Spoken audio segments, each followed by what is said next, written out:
Hola, ¿qué tal amigos de YouTube? Nuevamente con todos ustedes, Karen Suárez. ¡Mua! Les envío un beso, un abrazo gigante y les doy la bienvenida a este espacio llamado Café con K, en donde invitamos a diferentes personalidades referentes en los mundos que nos encantan, la economía, el emprendimiento, las finanzas y más. Hoy tenemos un súper invitado y ya lo vamos a conocer a continuación.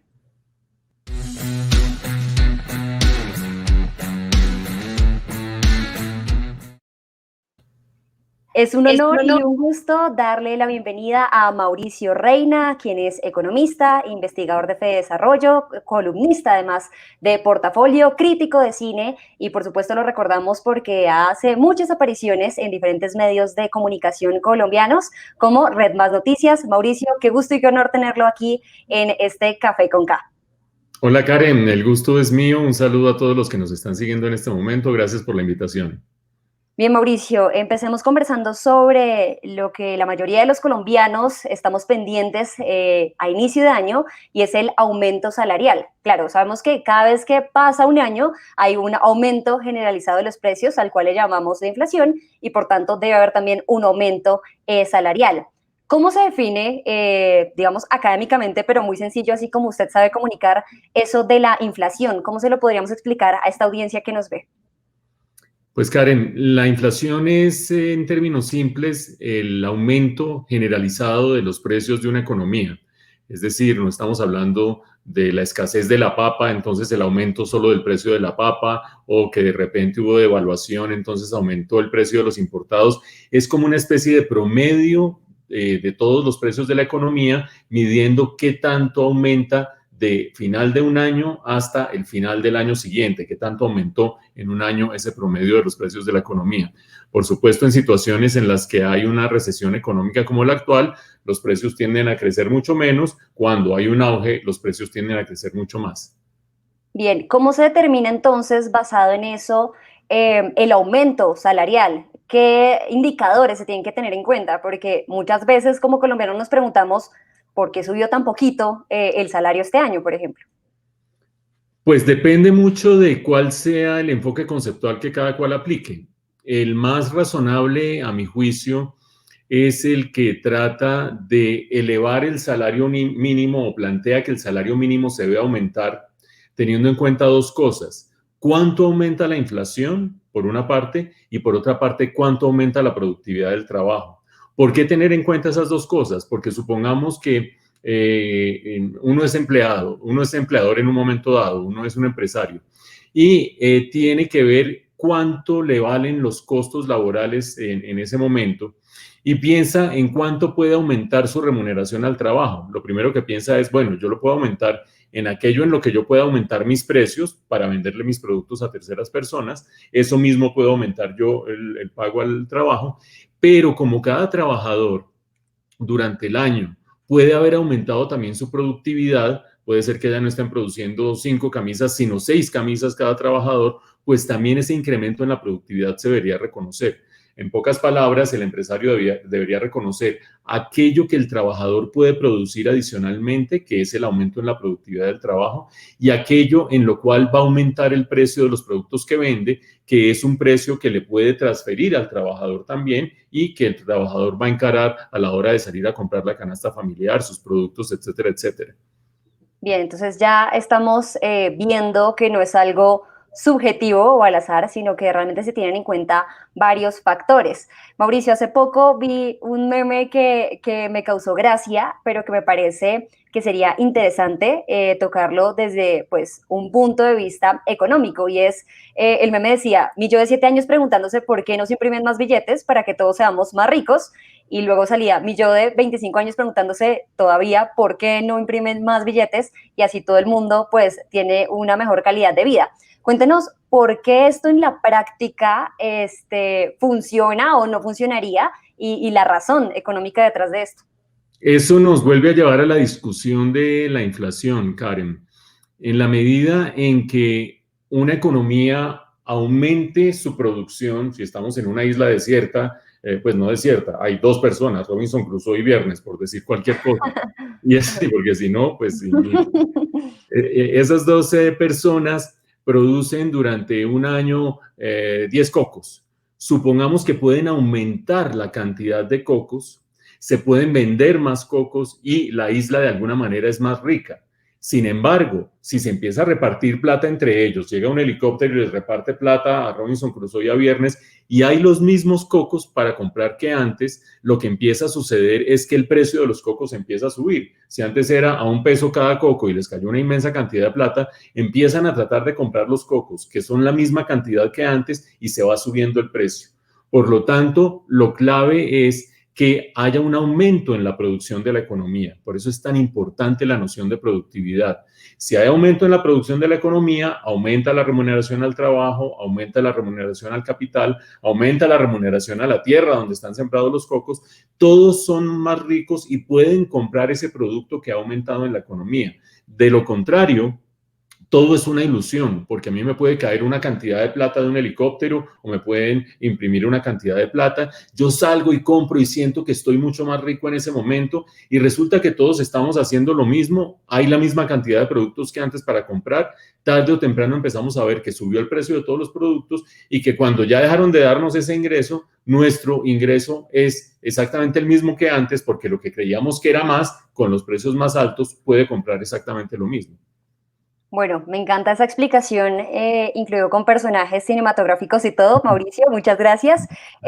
Hablemos sobre proyecciones económicas para Colombia. Sabemos que se está, pues digamos, estamos a portas de que llegue la vacuna en ciertas fases dependiendo del tipo de población, pero ¿cómo afecta eso a las proyecciones económicas que tiene Colombia para este año 2021? Karen, al hablar de proyecciones económicas, yo quisiera empezar puntualizando algo de lo que estábamos hablando sobre el salario mínimo. Hay que tener presente que la visión que yo planteo sobre el salario mínimo, es decir, que el salario mínimo debería aumentar teniendo en cuenta el aumento de los precios y el aumento de la productividad del trabajo, no es una visión que comparta todo el mundo. Por ejemplo, los sindicatos en Colombia en este momento están pidiendo un aumento del salario mínimo de 14%. Los empresarios apenas 2% inicialmente y han subido un poquito su oferta, pero la diferencia es muy significativa. ¿Cuál es la lógica de los sindicatos? Los sindicatos dicen, si la economía está en recesión en este momento, lo que se necesita es que haya más gasto. Y si hay más gasto, se jalona el crecimiento de la economía. Para que haya más gasto, pues páguenle más a los trabajadores gastan más y jalonan la economía. Esa es una perspectiva que entiende el dinamismo económico desde el lado de la demanda. Mientras más demanda haya, más jala el crecimiento económico. La otra cara de la moneda es la que tiene que ver con que un empresario que hoy en día puede haber pasado muchas dificultades debido a la pandemia, como todos hemos pasado, trabajadores, empresarios, observadores, etcétera, etcétera, ese empresario considere que si tiene que pagar trabajo aumentando los salarios en 14%, cuando, como decíamos hace un rato, solo va a poderle subir a sus precios un 2 o un 3% y la productividad del trabajo está estancada, él dice, se me subió en términos reales, se me subió más de la cuenta el costo laboral, voy a tener que salir de empleados. Entonces, eso hay que tenerlo muy presente porque un aumento excesivo del salario mínimo, si bien a primera vista podría ser una fuente de crecimiento, a la vez para los empresarios es una fuente de necesidad de empezar a recortar nómina o de seguir recortando nómina porque la economía ha recortado mucho la nómina. Con esa aclaración de por medio, creo que podemos abordar 2 o 3 cosas de las proyecciones para el año entrante. La primera es la que todo el mundo se pregunta y es como la más básica. ¿La economía va a crecer o no va a crecer? Recordemos que en este año 2020 todavía no sabemos exactamente cuánto va a ser la contracción de la economía colombiana, pero quizás vaya a estar alrededor del 7%, una contracción muy significativa. El año entrante, probablemente el crecimiento vaya a estar entre 4, 5 y 5%. Entonces todo el mundo dice, no, pues fantástico porque estamos retomando el crecimiento que teníamos antes de que hubiera una distorsida petrolera, antes del 2014, que crecíamos al 4,5, al 5%. Ojo porque buena parte de ese crecimiento tiene que ver con que este año ha sido muy malo. Entonces, cuando yo tengo un año base que se ha contraído la economía, el siguiente con que crezca un poco ya significa 4,5%. Pero bueno, por lo menos 4,5%, como diría Pambelé, es mejor el 4,5% que la caída del 7%. Punto número uno. El punto número dos tiene que ver con los sectores. ¿Qué sectores van a crecer más? ¿Qué sectores van a crecer menos? Y lo que se observa a primera vista, Karen, es que los sectores que se mantuvieron a flote en el 2020, que son esencialmente el sector agropecuario, el sector inmobiliario, el sector financiero, el sector de la administración pública, van a seguir el año entrante con un comportamiento razonablemente bueno.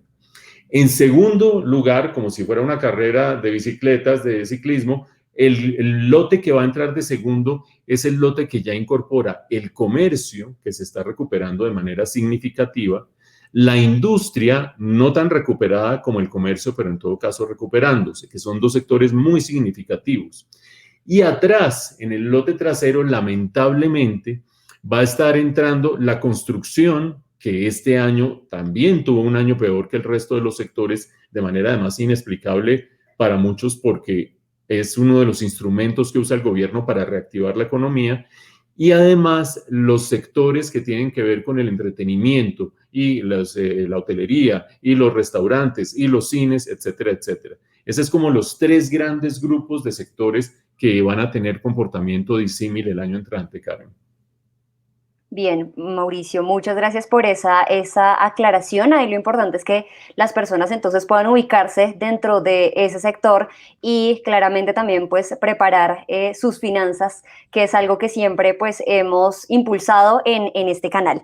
Mauricio, usted que es un apasionado por varios temas, dentro de esos el cine, la música, etcétera, seguramente también ha andado curioseando por el tema de las tendencias en negocios para Colombia. Y me gustaría preguntarle para una persona que desee lanzarse a emprender el próximo año, ya sea pues para generar un ingreso adicional o por convicción, que también está muy bien, ¿dónde debería enfocar un poco la mirada? Si alguien quiere como quiero impulsarme con algo que de pronto tenga una proyección de crecimiento un poco más estable, ¿hacia dónde tendría que mirar? Pues Karen, yo creo que hay que tener presentes tres cosas. La primera, para cualquier emprendedor, el capital está barato ahorita, mañana quién sabe. Es decir, no quiero ser ave de mal agüero, pero hoy a cualquiera le prestan, obviamente no a cualquiera, a los que nos están siguiendo, que tienen un respaldo y un emprendimiento y un perfil que les permite endeudarse. ¿Por qué? Porque hay abundancia de liquidez en el mundo, hay abundancia de liquidez en Colombia, las tasas de interés están en un nivel mínimo respecto a las últimas 2 décadas y media. Por lo tanto, no sería difícil agarrar un capital para emprender, pero hay que tener mucho ojo, porque esa situación se voltea al cabo de unos 18 a 24 meses y de repente cuando yo ya estoy arrancando mi negocio y estoy viendo cómo arranca y me empiezan a subir esas cuentas del crédito y lo que estoy debiendo de capital y no sé qué y si sé cuánto, o sea que primera recomendación, traten de tener presente que ahora hay mucha liquidez y buenas condiciones financieras, pero que en unos 18 a 24 meses quizás las cosas sean distintas. Y lo segundo, en cuanto a qué tipo de negocios meterse, yo distinguiría aquellos que vuelven a recuperarse como parte de este ciclo que acabamos de mencionar, pero aquellos nuevos que aparecen a partir de los cambios de comportamiento que trajo la pandemia. Y yo creo que desde esa perspectiva, una de las cosas fundamentales que va a dejar la pandemia, porque muchas otras van a volver a ser como era antes, pero yo creo que una de las fundamentales va a ser una reducción en la movilidad de los agentes económicos, una reducción en la movilidad de las personas, en la movilidad de los consumidores. El teletrabajo llegó para quedarse, la gente que se fue a vivir y que tenía la capacidad, que no son muchos lamentablemente, a los suburbios y que dicen, no, yo no quiero volver a la ciudad sino una vez por semana y no quiero volver más. Entonces ahí hay un tema de telecomunicaciones fundamental. No, pero este tipo que hace ofreciéndonos el sector de telecomunicaciones y eso son grandes inversiones. No, alrededor, vean a Karen nomás, vean cómo ella se ha forjado este negocio, este emprendimiento de manera aprovechando este tema de las telecomunicaciones. Alrededor de esto hay una inmensa cantidad de ideas que se pueden desarrollar. Todo lo que evite desplazamientos. Obviamente alguien va a decir, bueno, me está diciendo que me invente el siguiente Rappi. No necesariamente, hay una cantidad de servicios que antes se prestaban presencialmente, que ahora se van a prestar también a través de Internet o que se van a llevar hasta las casas de las personas. Y adicionalmente, creo yo que todo lo que le facilite la vida a la gente dentro de sus casas también va a servir. Ejemplo, uno se encontraba antes unos folletos inmobiliarios en los periódicos, quienes todavía leemos periódicos impresos, en que le decía gran habitación con no sé qué y si sé cuánto. Ahora cualquier folleto de esos le dice dónde está el estudio, de qué tamaño el estudio, tiene o no tiene iluminación, tiene buen acceso a Internet. Entonces alguien va a decir, bueno, entonces me está diciendo que vaya a construir casas como fulano de tal. No, desde la manera, yo tengo en este momento mi computadora encima de 3 libros. Regálenme de Navidad un soporte de madera bien bonito que se pueda adecuar y no sé qué, si sé cuánto. Un buen tema de micrófonos, dónde poner el celular, etcétera, etcétera, etcétera. Hay emprendimientos pequeños, medianos y grandes para aprovechar este cambio de la coyuntura. Mauricio, muchísimas gracias por esas luces y seguramente muchas de las personas que nos están viendo van a encontrar útil esta información. Entendiendo que usted es un gran comunicador y que explica justamente con ejemplos entendibles este mundo que muchas veces parece complejo, me gustaría que le explicáramos a la audiencia qué tendrían que tener en cuenta cuando ven noticias, por ejemplo, y ven la tasa representativa del mercado. Uno dice, bueno, la TRM hoy a 3.100, a 3.200, y realmente uno como colombiano de pie dice como, no sé si eso debería preocuparme, si no, está bien que suba, está bien que baje. ¿Cómo, coloquemos un ejemplo como lo hemos venido haciendo en esta entrevista, de cómo la subida o la bajada del dólar le afecta a una persona del común en Colombia? Pues Karen, el dólar es muy importante para cualquier economía porque independientemente de que uno nunca viaje al exterior y pocas veces compre grandes productos importados y qué sé yo, que es lo primero en lo que piensa la gente cuando dice subió el dólar, a mí qué me importa si yo no ni viajo ni tampoco compro productos importados, hay un gran componente de la economía que tiene que ver con insumos importados. Por ejemplo, yo puede ser que no compre el producto importado, pero sí compro una camisa o compro unos zapatos o compro algunos muebles que usan componentes importados. Y esos componentes importados, cuando el dólar sube, se encarecen en pesos. Cuando el dólar baja, se vuelven más baratos en pesos. Por lo tanto, cuando hay un gran aumento de la tasa de cambio de manera súbita, eso tiende a generar una inflación en la economía, un aumento generalizado de precios en la economía. Por el contrario, cuando la tasa de cambio se empieza a debilitar, pues hay menos presiones inflacionarias. Por ejemplo, ahorita en Colombia estamos viviendo, después de unos meses en que se subió el precio del dólar, está aflojando a final de año consistentemente con una reducción de la inflación, que aparte de eso tiene que ver con que la actividad económica está muy débil. Entonces, el precio del dólar a nivel de la persona individual tiene que ver con aquellas cosas que compra, que son claramente importadas o que tienen un componente importado e inciden en su precio. Pero no solamente hay esa clase de personas, también están los que están en los negocios que compiten con importaciones o que se dedican a la exportación o a la importación. Por ejemplo, si yo estoy produciendo camisas, el mismo ejemplo de siempre, y hay una inmensa revaluación y de repente me empiezan a llegar unas camisas importadas baratísimas. ¿Yo cómo hago para competir con eso? Me están quitando el mercado, etcétera, etcétera. Se abarataron las importaciones y eso afecta al productor nacional. O por el contrario, si hay una gran devaluación, eso inmediatamente jala hacia arriba el precio de las importaciones y hace que los productos nacionales sean más competitivos. Y hay una última dimensión que es la menos perceptible quizás para la mayoría de la gente. La tasa de cambio incide en la deuda externa del país.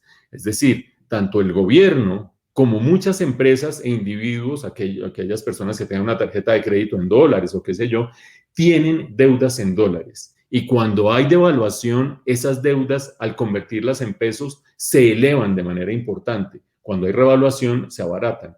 Por lo tanto, esas deudas y ese perfil de deudas también es muy susceptible a la tasa de cambio. En últimas, todo esto quiere decir que aunque uno no crea que no le afecta para nada la tasa de cambio, está presente en casi todas las dimensiones de la vida económica que nos rodean.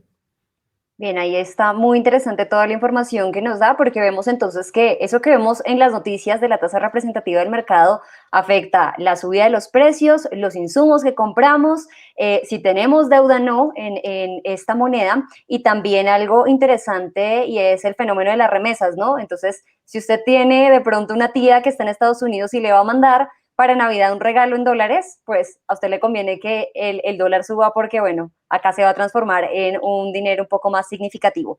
Mauricio, entremos al plano ahora de las finanzas personales y también pues para conocerlo un poco mejor, nos gustaría entender cómo ve el mundo un economista, cómo toma usted decisiones de compra y ahí la pregunta es si usted de pronto analiza macroeconómicamente el mercado o digamos cuando hace una compra se pone a pensar en el flujo circular de la economía o básicamente eso solo es como en la teoría.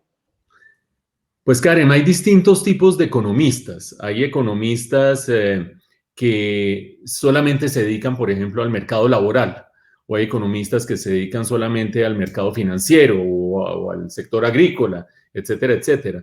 Entonces, no necesariamente porque una persona sea economista, anda pendiente absolutamente de todos los precios, todas las dinámicas del mercado, etcétera, etcétera. Lo que sí es cierto es que la formación de economista trae de por medio o le da a uno más bien unos cuantos principios básicos para entender el funcionamiento de la dimensión económica de la vida.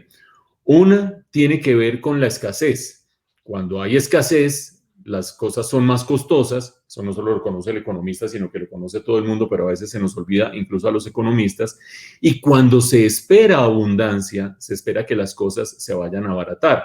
Y eso hace que el consumo intertemporal, una expresión horrorosa que lo único que quiere decir es por ahora guardo y más bien gasto mañana o gasto ahorita y mañana no tengo con qué gastar. Eso de decidir si gasto ahora o gasto después tiene que ver mucho con cómo vea uno los ciclos de abundancia o escasez de las cosas. Por ejemplo, los alimentos, las verduras, etcétera, etcétera. Una segunda cosa que uno aprende muy rápidamente cuando estudia economía es el costo de oportunidad. Es decir, ¿qué dejo yo si yo tengo 100 pesos aquí y decido meterlos en la compra de un baloto? ¿Qué estoy sacrificando por dedicar esos 100 pesos allí y cuál sería el mejor uso de esos 100 pesos? Alguien puede decir, pues el baloto si se lo gana, se gana no sé cuánta plata, pero la probabilidad es bajita, multiplique esa plata por esa probabilidad. Mientras que si usted lo mete a un banco con una probabilidad del 100%, le van a dar el 7% anual o cualquier cosa de ese estilo. Ese costo de oportunidad, decidir si las cosas van aquí, qué me estoy perdiendo, o si van acá, qué me estoy perdiendo, es un elemento fundamental. Y yo creo que lo tercero que es muy importante para la vida cotidiana es lo que tiene que ver con la productividad de las cosas. ¿Qué tanto más me rinde un cierto recurso en un lado o me rinde en otro? Mi misma productividad. Y creo que esas tres nociones le ayudan a uno más o menos en lo cotidiano. Ahora, eso quiere decir que un economista esté tomando todo el tiempo decisiones sobre la base de racionalidad implacable del libro de microeconomía. No es mi caso. Me aburriría profundamente el estar todo el tiempo haciendo cuentas de si este precio fue mayor que menor que el que había que ya. Para ciertas decisiones, por supuesto, sí. Si uno va a meterle una plata importante a un carro, le va a meter una plata importante a unos computadores, dice ahora la tasa de cambio puede estar muy alta y quizás a final de año vaya a bajar más porque va a haber tal fenómeno, etcétera, etcétera. Pero en lo cotidiano, cotidiano, siempre que uno tenga un margencito para vivir sin la mirada implacable de los números, creo que es mejor tomárselo con calmita. Muy bien, Mauricio. Cuéntenos usted cómo ahorra, si tiene algún método y cuál sería esa recomendación para la audiencia mayoritariamente joven que nos ve. Y es que hay una cifra muy preocupante que emitió Banca de las Oportunidades en noviembre de 2019 y con esa cifra nos agarró la pandemia y es que solo 2 de cada 10 colombianos ahorramos. Entonces, ¿cuál sería esa recomendación para los jóvenes? ¿Qué método utiliza usted que le funcione y pues cuál le podría recomendar a ellos? Yo creo que primero una reflexión sobre la capacidad de ahorro de los colombianos. Yo creo que la capacidad de ahorro de la gente está en parte por su nivel de ingreso, por supuesto. hay gente que no le alcanza para ahorrar sencillamente, sus necesidades básicas se le llevan prácticamente todo el ingreso. Por una parte el ingreso, por otra parte la capacidad de pensar en el futuro, esta cosa intertemporal de la que yo estaba hablando ahora. En Colombia estamos muy acostumbrados a no pensar en el futuro. Hay que recordar que a comienzos de siglo Colombia era considerada un estado fallido en los índices internacionales. Uno dice, pues yo con un estado fallido, ¿qué me va a preocupar por el futuro? Más bien trato de vivir el hoy, trato de llegar vivo a mi casa, trato de evitar que me roben o que me secuestren y ya después se verá qué se hace. Esa noción de planear hacia el futuro que tienen los coreanos, que tienen los países asiáticos, en Colombia prácticamente no existe y eso hace que la gente sea muy escéptica acerca de sacrifico hoy para cosechar mañana. Y eso es grave porque eso no solamente hace, como usted dice, Karen, que un porcentaje muy bajo de la población ahorre y el día de mañana no tenga con qué sostenerse, incluso cuando llegue a la tercera edad, sino que la economía, como un agregado, también sufre de insuficiencia de ahorro. El ahorro de la gente, el ahorro suyo, el ahorro mío, es lo que el sistema financiero termina convirtiendo en inversión, en proyectos productivos, en nuevas tecnologías. Si una economía tiene escasez de ahorro, pues tendrá limitación de inversión. Pero yo creo que hay un tercer elemento que tiene que ver como con las generaciones. La generación a la que usted pertenece, Karen, es una generación que no es muy dada a ahorrar. Es una generación que está moviéndose sobre el momento. Yo no sé cómo será usted, pero no quieren tener un trabajo fijo, no quieren tener un contrato, prefieren arrendar en lugar de comprar. Hay que acordarse que durante mucho tiempo para los colombianos el sueño de tener casa propia era la máxima aspiración de desarrollo y en eso se basaban incluso campañas publicitarias. Tenga su casa propia. Ahora hay cogeneracionarios, coetáneos suyos que una casa propia lo que hace es amarrarlos, lo que hace es limitarlos, piensan en el mundo, en tragarse el mundo. Entonces, creo que hay factores de diversa índole y yo creo que en todo caso, para una economía, para una población que ha sufrido un golpe tan grande en este momento como es esta caída del nivel de ingreso, el que el 45 o más por ciento de los colombianos van a quedar en pobreza después de esta pandemia y el nivel de desempleo que se ha generado con la pandemia, yo creo que se revalora una vez más el tener unos recursos de respaldo en todo momento, porque no todos los tiempos son buenos. También pienso mucho en su generación, vivió 12, 14 o 15 años de auge de la economía colombiana, viendo crecer a su alrededor muchas cosas, viendo crecer la clase media, y ahora nos enfrentamos de cabeza contra las dificultades de la economía. Y creo que en esos momentos uno sí valora mucho el tema del ahorro. Pienso yo, Karen, que hay una cosa filosófica y es que hay mucho consumo superfluo en la vida. Yo creo que también esta pandemia nos ha servido, yo no sé si hablo por todo el mundo, para valorar las cosas esenciales de la vida, para darnos cuenta que podemos vivir sin una cantidad de embelecos, sin el último carro y sin el último no sé qué, o la corbata, o no sé cuántas más cosas. Y como que esa posibilidad de dejar de lado lo superfluo, concentrarse en lo esencial, pues también libera recursos, también libera plata. Y ahorrarla para un emprendimiento, para el día de mañana, va a ayudar.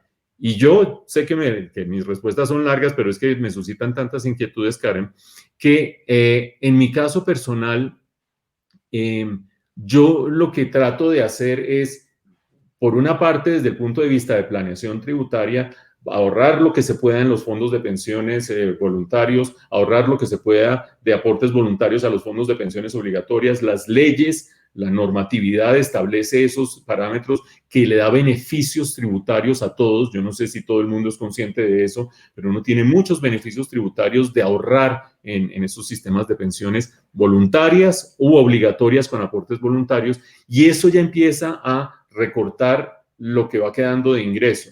Y después tratar de aprovechar cualquier oportunidad que aparezca, alguien que dice, vea, tengo este proyecto que voy a desarrollar, un proyecto inmobiliario, le puedo dar una cuota chiquitica si usted quiere, todo lo que yo vea que puede ser razonablemente bueno, cuyo costo de oportunidad no es muy alto, me meto allí.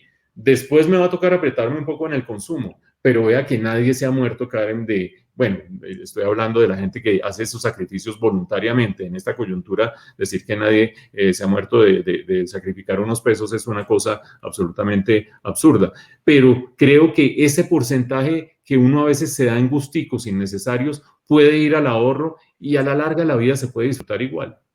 Así es. Yo he notado, por ejemplo, que estoy usando los mismos dos pares de zapatos.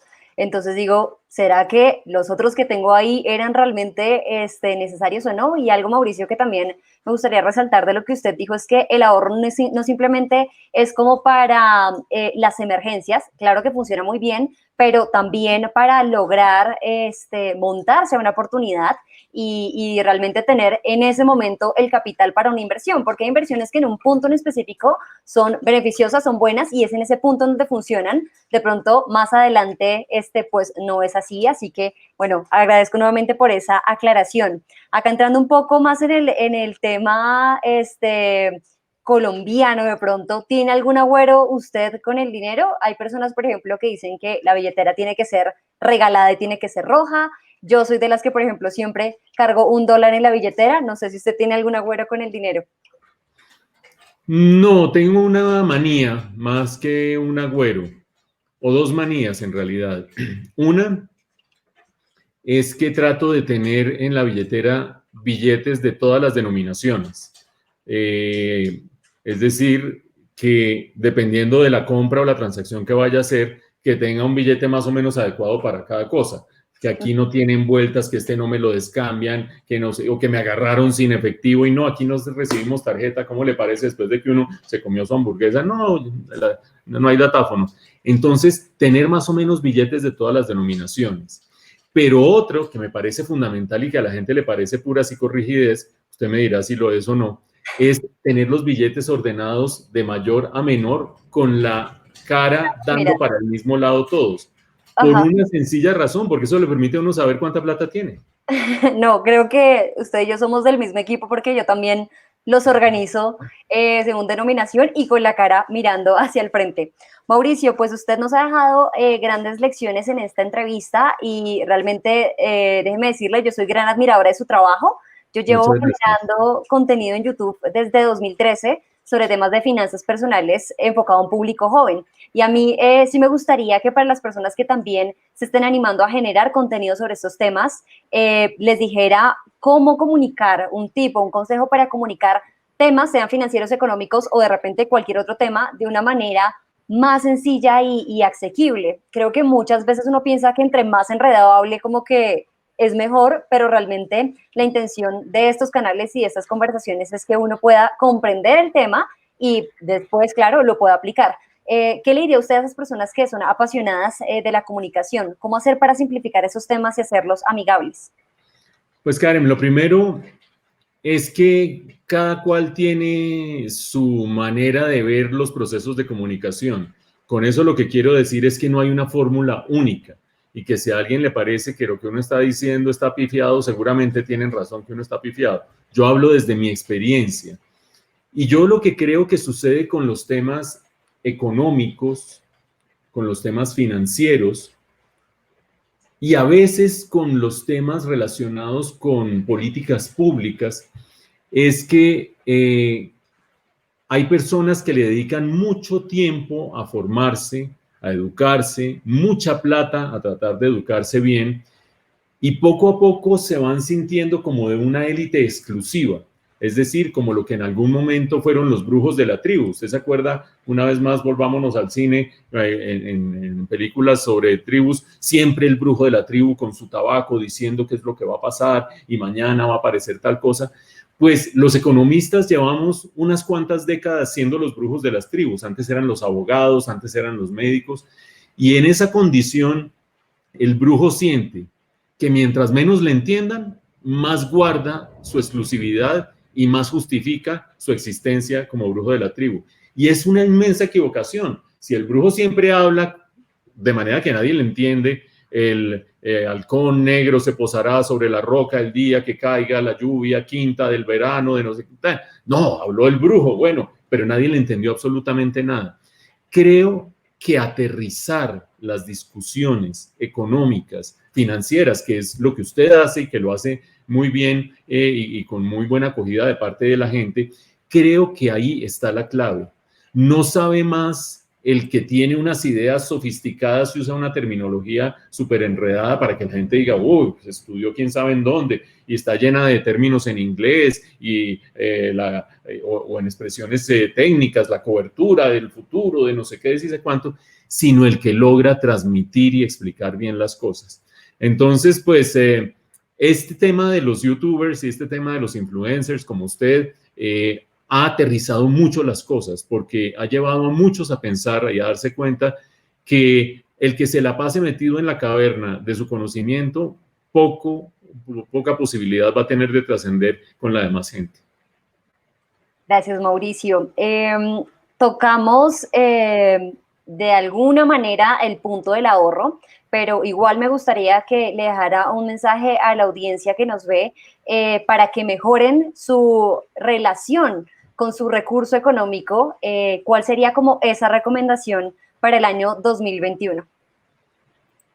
Pues Karen, lo primero que hay que hacer es reconocer la difícil situación en la que está una inmensa cantidad de la población colombiana.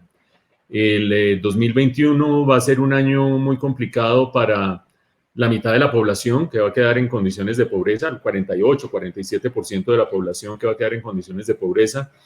Va a ser un año difícil para unos 3 millones de personas que perdieron su empleo respecto a lo que tenían en el mes de febrero antes de que arrancara la pandemia. Y desde esa perspectiva, la primera gran recomendación sería que trataran de ser prudentes en el endeudamiento, porque, como lo dijimos hace un rato, endeudarse en exceso en esta coyuntura puede ser costoso más adelante. En segundo lugar, el que cada uno trate en la medida de sus posibilidades, el que tiene poco en este momento, o el que tiene un poco más, o el que tiene un poco más, de empezar a identificar los cambios en el entorno que nos trajo esta pandemia. La vida no siguió igual, las cosas no siguen iguales. El solo hecho de tener esos índices de pobreza está hablando de una nueva sociedad. Yo me atrevo a sugerirle a la gente que explore la empatía hacia los demás, que sienta cómo está de empático frente a los demás. Estaba leyendo justamente esta mañana las claves de la felicidad en los países nórdicos y hay una fundamental que la dice Jeffrey Sachs. Esos países pueden no ser tan ricos como otros países del mundo en ingreso per cápita, pero viven alrededor de una noción de solidaridad y comunidad con mucha más equidad y no viven en función del ingreso per cápita, el miedo y la competencia permanente. Y eso hace una inmensa diferencia a la hora de construir sociedad, porque si todos vamos en un mismo barco y ese barco tiene un motín a bordo y se le montan los piratas y se le rompe el casco y se empieza a hacer agua, se hunde todo el barco, no se salvan los que van en los camarines más costosos o lo que sea. Desde esa perspectiva, creo yo que es fundamental que todos entendamos que vamos a atravesar por una transición en lo económico, que hay que hacer sacrificios los que más tengan, que hay que prepararse para una reforma tributaria, etcétera, etcétera, y que en medio de todo eso hay que empezar a identificar oportunidades o de negocios chiquitos, medianos o grandes dentro de esa transformación social que estamos viendo. Hay una cosa que es defensiva frente a la situación crítica que estamos viviendo y otra que tiene que ver con observar oportunidades y capitalizarlas. Bien, Mauricio, acá me encanta que estamos también rompiendo un poco ese estigma de que las personas que tal vez son economistas o que hablamos de finanzas, porque también me lo dicen mucho, es que, digamos, solo pensamos justamente en esa competencia y en ese ingreso, pero lo que usted acaba de proponer creo que es una tarea que tanto yo como toda la audiencia se va a llevar y es de solidarizarse con las demás personas y entender digamos, uno de los rubros que uno podría tener es de donaciones. Y ubicar un porcentaje de sus ingresos para ayudar a otras personas, creo que es una propuesta pues magnífica. Bueno, no es por copiarme del formato que usted tiene con Mauricio Cárdenas, pero me gustaría que le recomendara una película también y un libro a la audiencia. Puede ser algo que esté leyendo o viendo en este momento o algo que de lo que se acuerda en este momento y que le parezca que puede ser interesante para las personas. Pues vea, Karen, Desde el punto de vista de películas, yo estoy haciendo en el noticiero en que trabajo una labor que fue propiciada por la pandemia y que ha resultado fantástica. Y es volver a revisar las películas buenas que yo vi desde que era, pues desde que empecé a ir a cine y que no había vuelto a ver. Me acordaba que era buenísima Taxi Driver, me acordaba que era buenísima La Naranja Mecánica, me acordaba y me acordaba y las estoy volviendo a ver y las reseño en ese noticiero para tratar de ver qué tanto aguantaron el tiempo y qué tan bien pasaron el tiempo. Y yo creo que desde esa perspectiva hay unas cuantas películas muy recomendables. Sin lugar a dudas, La Naranja Mecánica pasó de sobra la prueba del tiempo. 2001, Odisea del Espacio, las dos de Stanley Kubrick. El Gran Lebowski de los hermanos Coen. Ahí les dejo 3 buenas películas para que ustedes vean de las viejas, de las que venían de atrás.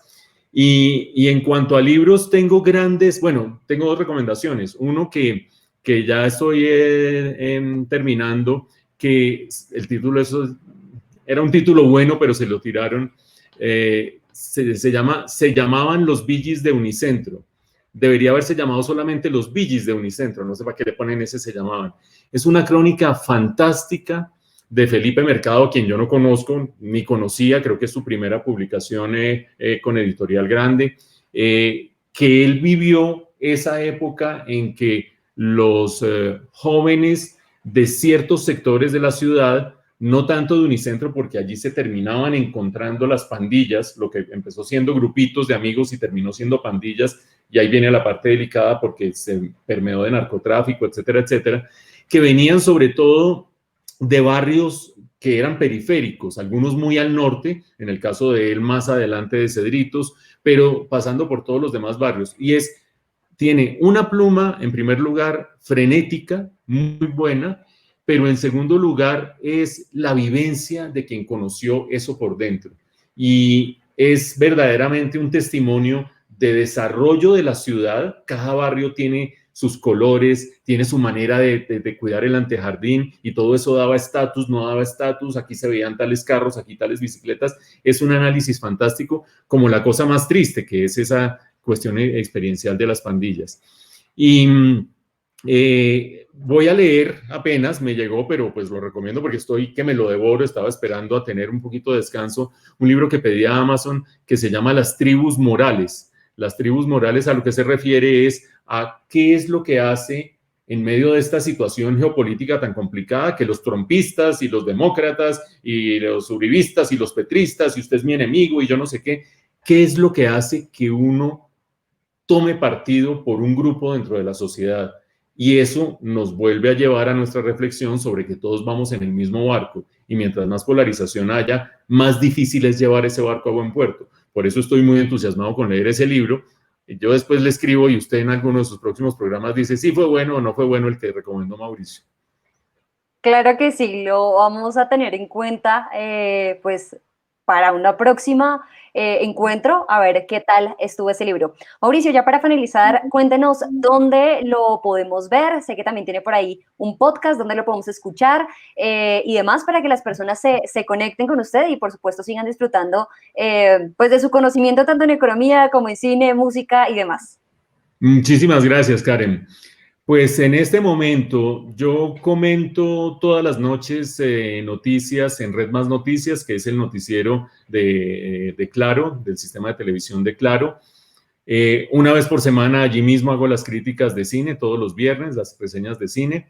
Eso por una parte. Hay 2 podcasts en los que estoy. Uno es La Calle del Brunch, un podcast de actualidad que sale todos los sábados que tenemos junto con Juliana Bustamante, Ana Cristina Restrepo, periodista de Medellín que muchos conocen, y Vlado, el caricaturista, sale todos los sábados. Y tengo un podcast o participo en un podcast quincenal sobre temas económicos y financieros, Karen, para que usted lo tenga presente. Es patrocinado por BTG Pactual y sale cada 15 días sobre temas económicos y financieros.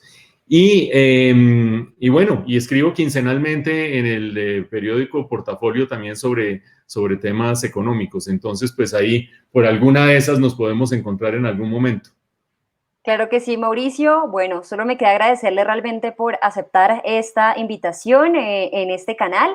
Fue todo un honor poder conversar con usted y esperamos entonces próximamente también todos los comentarios de los usuarios y que por favor compartan este contenido si les gustan, que también dejen su like y por supuesto que recomienden más invitados para entrevistar. Mauricio, mil gracias. Todo el gusto fue mío, Karen. Muchas gracias.